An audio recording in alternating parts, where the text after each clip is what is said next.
করেছেন, গণহত্যা চালিয়েছেন, তাদের সন্তানেরা আকাম কুকাম করে ধর্ষণের সেঞ্চুরি পালন করেছে, দেশের সম্পদ লুণ্ঠন করে তারা বিদেশে পাচার করেছেন।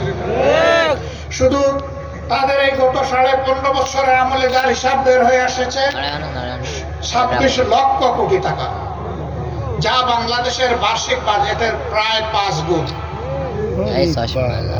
দেশের সম্পদ শুধু বিদেশে যা পাচার করেছেন, আর দেশে যেখানেই তাদের হাড়িতে হাত ঢুকছে সেখানেই টাকার খনি।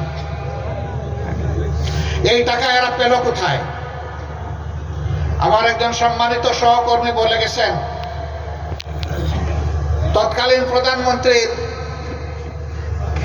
পিয়নের অ্যাকাউন্টে ছিল 450 কোটি টাকা।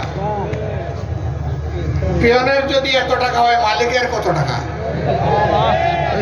হ্যাঁ, মালিকের টাকাও বের হয়ে আসতেছে।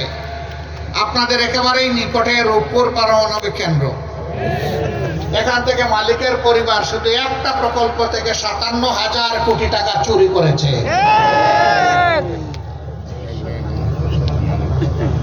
এইভাবে যেখানেই মেগা উন্নয়নের কথা বলা হয়েছে সেখানেই মেগা ডাকাতি করা হয়েছে। একটা পদ্মা ব্রিজ তৈরি করতে যে পরিমাণ টাকা খরচ হয়েছে, তাই দিয়ে কমপক্ষে 4টা পদ্মা ব্রিজ তৈরি করা যেত। তাহলে বাকি 3টা গেল কোথায়? হিসাব একেবারেই পরিষ্কার। বিদেশে